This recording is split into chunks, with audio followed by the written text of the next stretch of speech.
नमस्कार, स्वागत है आप सभी का उत्तराखंड की खबरों में। मैं आपके साथ निकिता कश्यप। बुलेटिन की शुरुआत करते हैं इस वक्त की बड़ी खबर के साथ। आपको बता दें कि दिल्ली से इस वक्त की बड़ी खबर आ रही है। दौरे पर पहुंचे उत्तराखंड के सीएम पुष्कर सिंह धामी केंद्रीय मंत्री नितिन गडकरी से करेंगे मुलाकात। वहीं आपको बता दें कि राज्य में चल रही विकास योजनाओं पर होगी चर्चा। चार धाम यात्रा सुचारू यात्रियों की सुविधा का ख्याल रखने का जोर उस पर बात पर भी जोर दिया जाएगा। वहीं आपको बता दें कि मानसून में अतिवृष्टि पर भी अलर्ट जारी किया गया है। वहीं आपको बता दें कि दिल्ली का ये दौरा सिर्फ विकास योजनाओं को लेकर है, ऐसा सीएम धामी के द्वारा जानकारी दी गई है। तो इस वक्त की बड़ी खबर हम आपको बता रहे हैं। उत्तराखंड के सीएम पुष्कर सिंह धामी दिल्ली के दौरे पर है, जहां उनके द्वारा केंद्रीय मंत्रियों से मुलाकात की जाएगी और जिसमें जो हालात इस समय उत्तराखंड में बने हुए हैं उसको लेकर चर्चा की जाएगी। वहीं आपको बता दें कि कई अन्य अहम मुद्दों पर भी चर्चा की जाने के आसार नजर आ रहे हैं। वहीं आपको बता दें कि केंद्रीय मंत्री नितिन गडकरी से मिलेंगे सीएम पुष्कर सिंह धामी।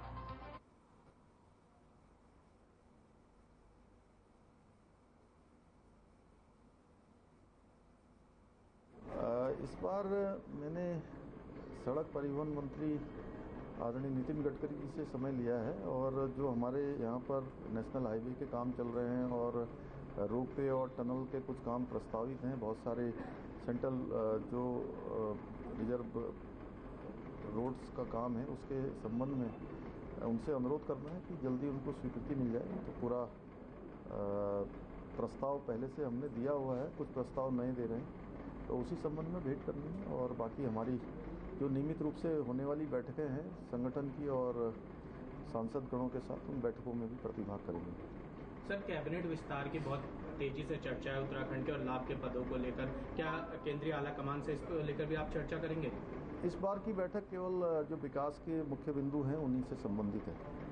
सर, उत्तराखंड में लगातार बाढ़ और बारिश का कहर देखा जा रहा है, उसको लेकर भी यहाँ पर केंद्रीय नेताओं से कोई मुलाकात?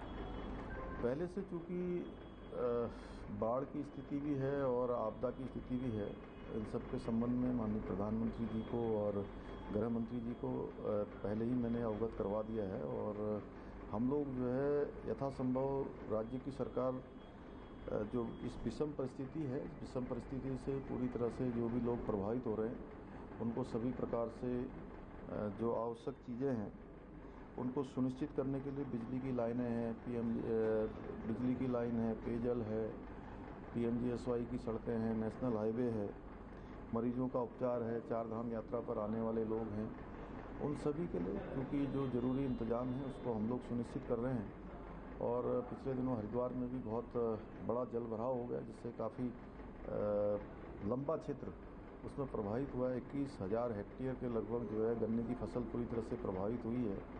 उस क्षेत्र को हमने आकलन करने के बाद आपदाग्रस्त क्षेत्र घोषित करने का भी निर्णय लिया है। बिजली के बिल 3 महीनों तक स्थगित किए हैं। बैंकों के जो ऋण हैं उन ऋणों पर भी जो राष्ट्रीयकृत बैंक हैं उन बैंकों से हम अनुरोध करेंगे और राज्य के जो सहकारी बैंक हैं उन बैंकों को 3 महीने के लिए ऋण स्थगित करने को, ऋण की जो वसूली है उसको स्थगित करने के लिए कहा है। सर, करप्शन को लेकर जीरो टॉलरेंस की बात की जा रही है उत्तराखंड सरकार के द्वारा। आपको लगता है कि अपराध मुक्त जो बॉर्डर एरियाज है वहाँ से भी अपराध मुक्त किया जाए स्टेट को? अपराध मुक्त, भ्रष्टाचार मुक्त, ये हमारा संकल्प है और उसको लेकर हम लोग काम कर रहे हैं। लगातार भ्रष्टाचार को लेकर अनेकों कार्रवाइयाँ हुई हैं और नकल में भी जो परीक्षाएं, सरकारी जो परीक्षाएं होती थी सरकारी नौकरियों के लिए, उनमें व्यापक पैमाने पर भ्रष्टाचार होता था। उसको लेकर 80 से ज़्यादा गिरफ्तारियां हमने करी हैं और नकल का सबसे सख्त अध्यादेश भी लाए हैं। इसके अलावा जहां पर भी इस प्रकार की सूचनाएं आती हैं विजिलेंस के माध्यम से, अन्य सूचना के माध्यमों से, उन पर हम तत्काल कार्रवाई कर रहे हैं। सर, UCC के ड्राफ्ट कब आपको मिल गया? अगर मिल गया तो कब तक हमें कानून के रूप में देखने को मिलेगा? जल्दी ही मिलेगा, आप उसका इंतजार करिए, कुछ समय बाद मिल जाएगा। ड्राफ्ट मिल गया है सर कमेटी के माध्यम से? अभी ड्राफ्ट तैयार हो रहा है। लोकसभा चुनाव को लेकर तैयारियां आपको चर्चा करेंगे क्या मीटिंग में? अभी विकास से संबंधित है और लोकसभा चुनाव और हमारा जो महाजनसंपर्क अभियान चला है वो पार्टी पर जो हमारी नियमित रूप से बैठकें होती संगठन की, उसमें लगातार चर्चा होती है। कैबिनेट विस्तार कब? अभी मैंने बताया ना कि इस बार की ये चर्चा आज उत्तराखंड कृषि एवं कृषक कल्याण मंत्री गणेश जोशी लक्सर पहुंचे, जहां गांव में सोलाहानी नदी के तटबंध का दौरा उनके द्वारा किया गया। वहीं आपको बता दें, इसके पश्चात उन्होंने बाढ़ प्रभावित क्षेत्र लक्सर बाग खानपुर का दौरा किया और किसानों से मुलाकात करते हुए बाढ़ से हुए नुकसान का जायजा लिया। साथ ही मंत्री गणेश जोशी ने कहा कि आपदा की घड़ी में सरकार बाढ़ पीड़ितों के साथ है और सभी बाढ़ पीड़ितों को बाढ़ से हुए नुकसान का मुआवजा भी दिया जाएगा। सरकार ने बाढ़ पीड़ित क्षेत्र घोषित करने के साथ ही लक्सर व खानपुर क्षेत्र के किसानों को 3 माह के बिजली का बिल माफ कर दिया है और 3 महीने के लिए बैंक की रिकवरी के होने के भी स्थगित कर दिया गया है। उन्होंने कहा कि मुख्यमंत्री पुष्कर सिंह धामी के साथ साथ सरकार के सभी अधिकारी और मंत्री बाढ़ पीड़ित क्षेत्र पर नजर बनाए हुए हैं।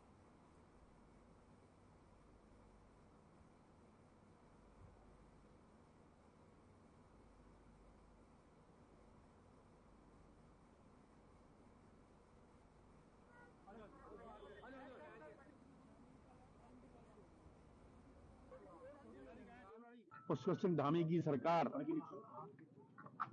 किसानों के साथ खड़ी है। किसान हमारा अन्नदाता है। माननीय खुद पहले आ चुके हैं, कृषि मंत्री होंगे। मेरी जिम्मेदारी है कि मैं इसका जायजा लेकर जो हर संभव मदद सरकार की हम करें। हमने किसानों के 3 महीने के बिजली के बिल माफ कर दिए हैं। हमने बैंकों की रिकवरी को हमने रुकवा दिया है। हमने अभी मुझे पता लगा कि यहाँ पर जो है केमिकल, जो शुगर फैक्ट्री से केमिकल आया, उससे बिल्कुल से जो केमिकल आया है,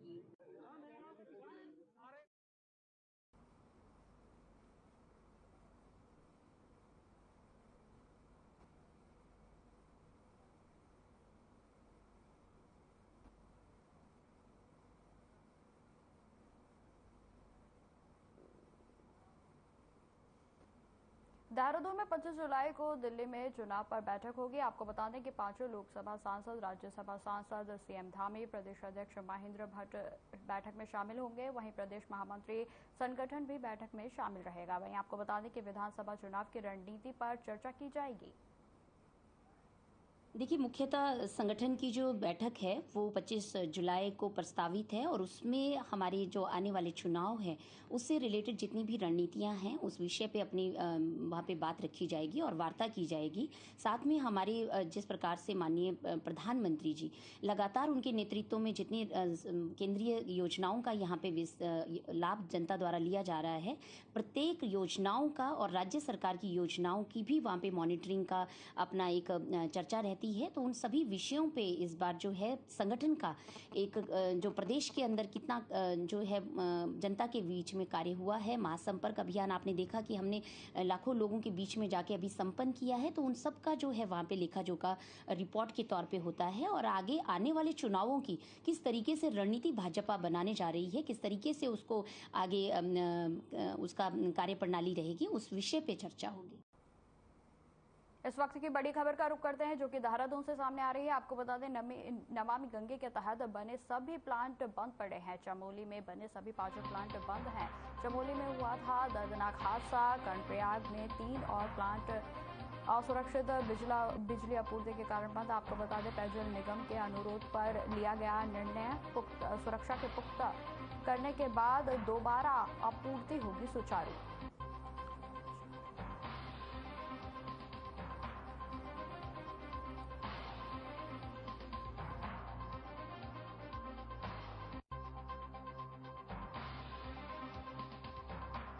तो इस वक्त की बड़ी खबर हम आपको बता रहे हैं। नमामि गंगे के तहत बने प्लांट पड़े बंद। सभी 5 प्लांट जो हैं वो बंद पड़े हैं। वहीं आपको बता दें कि चमोली में हुआ था दर्दनाक हादसा, जिसके बाद यह निर्णय लिया गया था। वहीं आपको बता दें कि सभी पुख्ता सुरक्षा को देखने के बाद ही जो है पूरी तरीके से सुचारू रूप से जब प्रशासन को संतुष्टि हो जाएगी उसके बाद ही इन प्लांटों को दोबारा से संचालित किया जाएगा।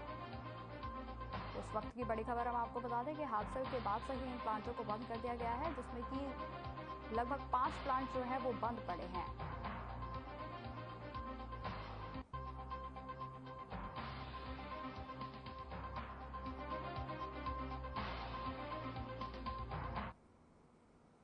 खबरों में आगे बढ़ते हैं। नवनियुक्त आबकारी निरीक्षक रुड़की के द्वारा चलाए जा रहे अभियान के तहत मुखबिर की सूचना पर मंगलोर के नांगला चीन गांव के जंगल में छापेमारी की गई, जिसमें मौके से कच्ची शराब बनाने के उपकरण और लगभग 500 लीटर तैयार लहन पकड़ा गया है, जिसको टीम के द्वारा वहीं नष्ट कर दिया गया और जमीन के अंदर गड्ढा खोदकर बनाई जगह की गई, जिसमें प्लास्टिक की पन्नी डालकर लाल कच्ची शराब का निर्माण किया गया था। वहीं आपको बता दें कि पूरी शराब को जो है नष्ट कर दिया गया है। वहीं आबकारी विभाग के द्वारा जो है कार्रवाई की गई है। वहीं आपको बता दें कि एक घर में जमीन में गड्ढा खोदकर कच्ची शराब के पाउच बनाकर रखे गए थे। लगभग 20 लीटर कच्ची शराब बरामद की गई है।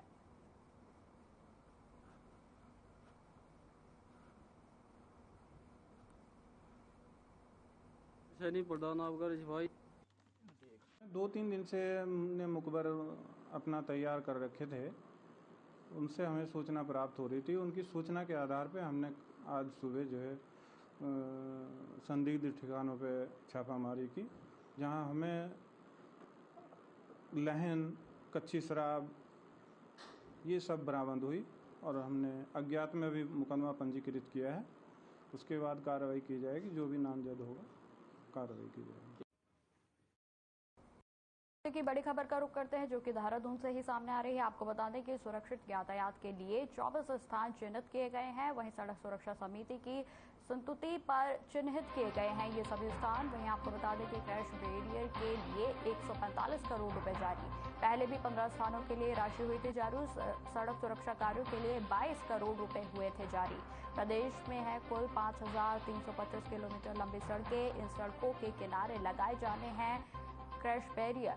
अभी तक 2,348 किलोमीटर सड़क पर लगे हुए हैं क्रैश बैरियर। वहीं आपको बता दें कि 2,977 क्रैश बैरियर जो है वो लगाने अभी बाकी हैं। तो इस वक्त की बड़ी खबर हम आपको बता रहे हैं, जो कि यातायात विभाग से जुड़ी हुई है, जिसमें कि विकास को देखते हुए जो है अहम फैसला लिया गया है, जिसमें सड़क सुरक्षा को मद्देनजर रखते हुए क्रैश बैरियर जो है वो लगाए जाने हैं, जिसके लिए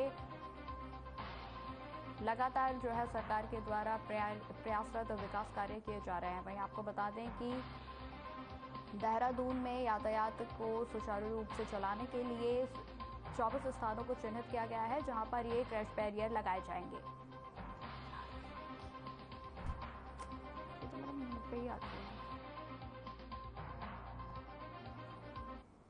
प्रदेश में चलाए जा रहे नशा मुक्त देवभूमि अभियान के अंतर्गत ड्रग विभाग सोया गहरी नींद में रुड़की गनगहार कोतवाली पुलिस ने कर दी कार्रवाई। वहीं आपको बता दें कि वहीं आपको बता दें कि कब्जे से भारी मात्रा में नशे की 82,400 ट्रामाडोल टैबलेट बरामद की गई है। वहीं आपको बता दें कि देवभूमि अभियान के अंतर्गत एसएसपी हरिद्वार के निर्देशन पर गंगनहर कोतवाली प्रभारी बीएल भारती के नेतृत्व में गंगनहर कोतवाली पुलिस द्वारा अलग अलग टीमों का गठन कर अवैध शराब व स्मैक का कारोबार करने वाले तस्करों के विरुद्ध अभियान चलाए जा रहे हैं।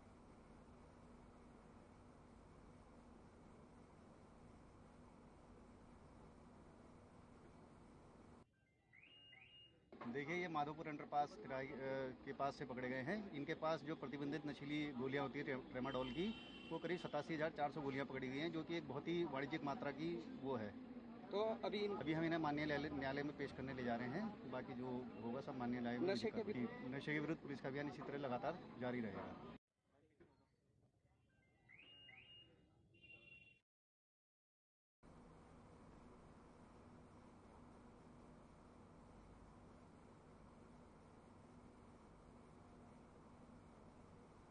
नगर निगम बस्तियों से अगस्त से हाउस टैक्स वसूलेगा और इसके लिए पूरी तैयारियां भी कर ली गई हैं। आपको बता दें कि अगले हफ्ते से हाउस टैक्स भरने के लिए फॉर्म आदि बांटने का काम शुरू किया जाएगा। बस्तीवासी लंबे समय से हाउस टैक्स वसूलने की मांग कर रहे हैं। दरअसल वर्ष 2018 में नगर निगम की ओर से बस्तियों से हाउस टैक्स वसूलने की कार्रवाई शुरू की गई थी, लेकिन हाईकोर्ट के एक निर्णय के बाद बस्तियों से टैक्स वसूलने की कार्रवाई बंद कर दी गई थी। आपको बता दें कि टैक्स उन्हीं बस्तियों से लिया जाएगा जो 2016 से पूर्व पंजीकृत हैं। इसके बाद ही बनी बस्तियों को अवैध माना जाएगा। उन्होंने कहा कि अगले हफ्ते से फॉर्म बांटने का कार्य भी शुरू कर दिया जाएगा।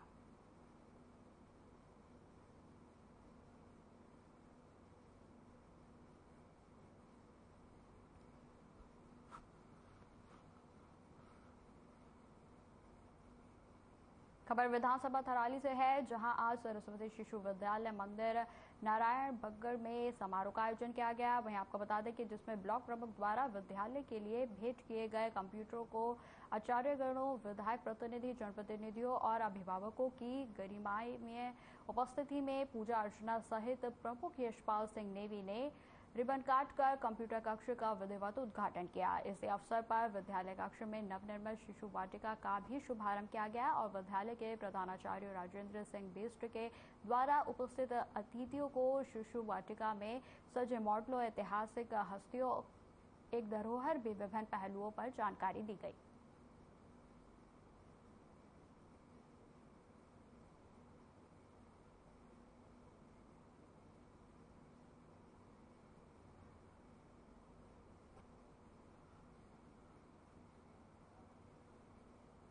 इस वक्त की बड़ी खबर का रुख करते हैं, जो कि देहरादून से सामने आ रही है। आपको बता दें कि प्रदेश भर में भारी बारिश की संभावना जताई जा रही है। 23 और 24 जुलाई के लिए जताई गई संभावना। 2 दिन प्रदेश भर में भारी बारिश का अलर्ट। 25 जुलाई को कुमाऊं में बारिश का ऑरेंज अलर्ट जारी किया गया है। वहीं आपको बता दें कि 26 जुलाई तक भारी बारिश का आसार मौसम विज्ञान केंद्र के द्वारा बताया गया है। तो इस वक्त की बड़ी खबर हम आपको बता रहे हैं, जिस तरीके से उत्तराखंड में लगातार बारिश ने कहर ढाया हुआ है, इसी बीच एक बार फिर से मौसम विभाग के द्वारा अलर्ट जारी किया गया है, जिसमें आपको बता दें कि भारी बारिश की चेतावनी देते हुए मौसम विभाग के द्वारा ऑरेंज अलर्ट इलाके में जारी कर दिया गया है। तो आपको बता दें कि 26 जुलाई आगामी 26 जुलाई को प्रदेश भर में भारी बारिश होने की संभावना जताई जा रही है और मौसम विभाग के द्वारा जो है लगातार लोगों से अपील की जा रही है कि सुरक्षित स्थानों पर पहुंचे और अपने आप को सुरक्षित रखें।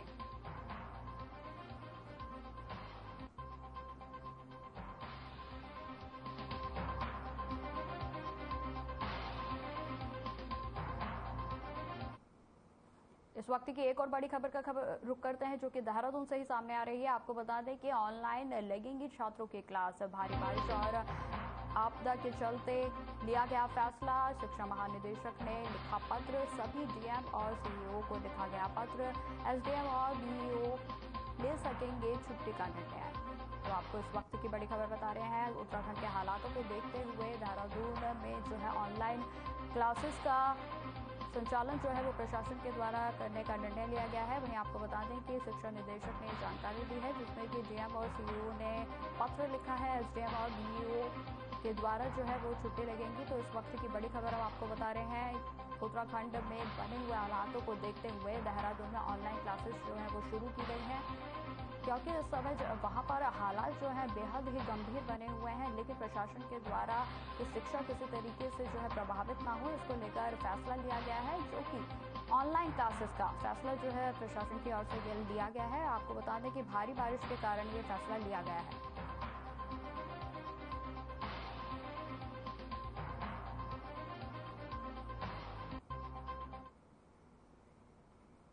सूबे के मुख्यमंत्री पुष्कर सिंह धामी आज रुद्रपुर के दौरे पर पहुंचे, जहां उन्होंने रुद्रपुर नगर निगम पहुंचकर उत्तराखंड के पहले कंप्रेस्ड बायोगैस प्लांट स्वयं चतुर्वेदी स्मृति सभागार में इसका लोकार्पण किया गया। वहीं आपको बता दें कि रविवार को प्रस्तावित कार्यक्रम के तहत मुख्यमंत्री धामी खटीमा से हेलीकॉप्टर द्वारा प्रस्थान कर पुलिस लाइन स्थित हेलीपैड पर पहुंचे, जहां पर वह कार से रुद्रपुर नगर निगम पहुंचे हैं, जहां उनका तिलक लगाकर अभिनंदन किया गया। जिसके बाद सीएम धामी और रक्षा राज्य मंत्री अभय भट्ट के द्वारा पर्यावरण मित्रों द्वारा आयोजित इस हवन में शिरकत भी की गई। वहीं आपको बता दें कि उन्होंने इस दौरान कहा कि देश के प्रधानमंत्री नरेंद्र मोदी के मार्गदर्शन में प्रदेश भर में विकास कार्य लगातार अंजाम दिया जा रहा है। उन्होंने यह भी बताया कि प्रदेश की सरकार प्रदेश के अंतिम छोर तक विकास कार्यों को पहुंचाने के लिए कटिबद्ध है।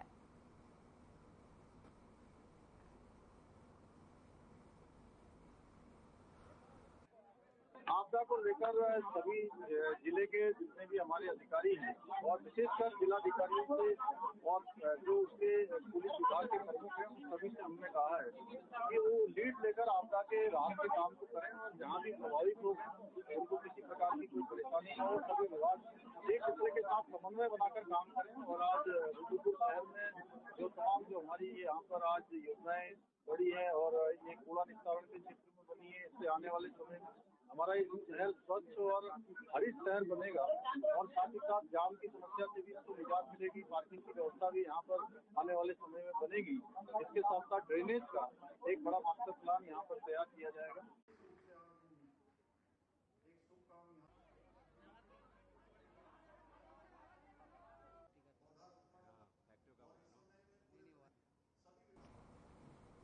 देश में महिलाओं के प्रति बढ़ते अपराधों पर अंकुश लगाने के लिए भले ही तमाम प्रयास किए जा रहे हैं, लेकिन बहुत से मामले सामने आ रहे हैं जिससे पूरे देश को शर्मसार होना पड़ रहा है।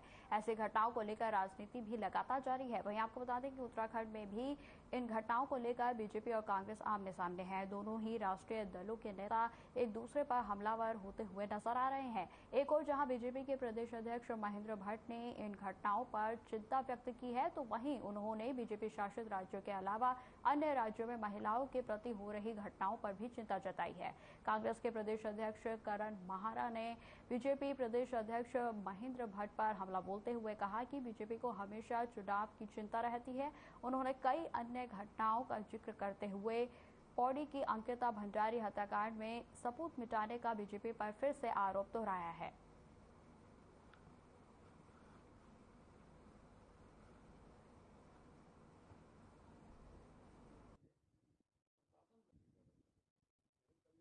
है महेंद्र भट्ट, और वो इसलिए है कि नग्न अवस्था में औरतों को हमने देखा है यूपी में एक लड़की का बलात्कार होने के बाद, उसकी हत्या होने के बाद बिना परिजनों को उसकी बॉडी सौंपे हुए पुलिस ने जिस तरीके से दाह संस्कार किया, इसको पूरी दुनिया ने देखा है। और आप आज भी माफ़ी मांगने के बदले दूसरी सरकारों पर आरोप लगा रहे हैं। आज भी आपको राजनीति दिखाई दे रही। महेंद्र भट्ट जागो, तुम्हारे घर में भी बहन बेटियां हैं। इस तरीके के बयान देने से बचना चाहिए और माफ़ी मांगनी चाहिए। देखिए, आज आपका जो मीडिया है वो केवल मणिपुरी नहीं बल्कि राजस्थान है, पश्चिमी बंगाल है, छत्तीसगढ़ है। मैं तो कल से लगातार उन चित्रों को भी देख रहा हूँ। अच्छा हो हम किसी देखो हम उस दल के कार्यकर्ता जो इस प्रकार की किसी भी घटना की हमेशा भर्त्सना करता है, इस प्रकार की घटनाएं कड़ाई से रोकनी चाहिए। और माननीय प्रधानमंत्री सारे विषयों को संज्ञान लिया है। कुछ जो अपराधी थे आज जेल की सलाखों के अंदर है, लेकिन सब इसलिए जोड़ रहा हूँ, पश्चिम बंगाल घटना, राजस्थान घटना है।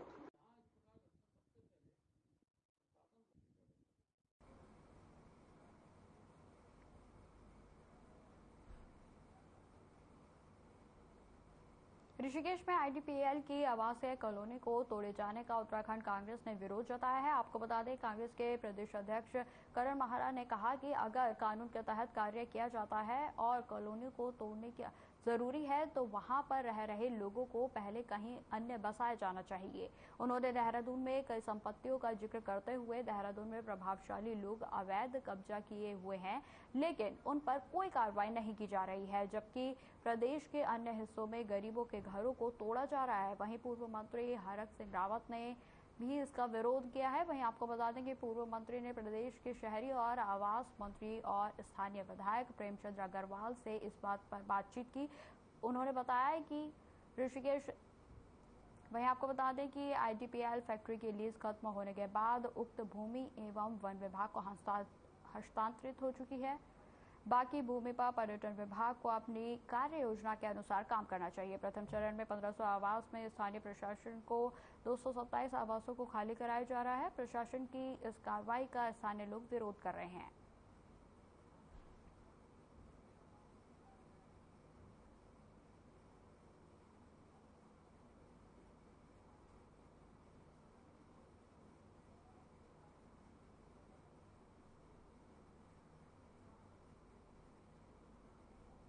आपकी विधानसभा में गए थे, मैंने कहा ऋषिकेश वो वैसे मैं ये कह रहा था, मैं आईडीपीएल उनके धरने पे गया था ना। आप वो मेरी डीएफओ से भी बात हुई थी त्रिपाठी से, और उससे भी बात हुई थी अनूप मलिक जो प्रमुख सचिव वन संरक्षक है। अब उनका कहना तो यह है कि भाई 23 तारीख को कल के दिन हम जेसीबी लेके तोड़ देंगे। तो मैं ये कह रहा हूँ कि मैंने उनको भी कहा भाई इस समय बरसात का समय है, बरसात के समय में तो मैंने कहा फिलहाल एक्चुअल क्या है ना कि फिर आगे आपको भी मौका मिल जाएगा बातचीत करने का, कोई रास्ता निकालने का।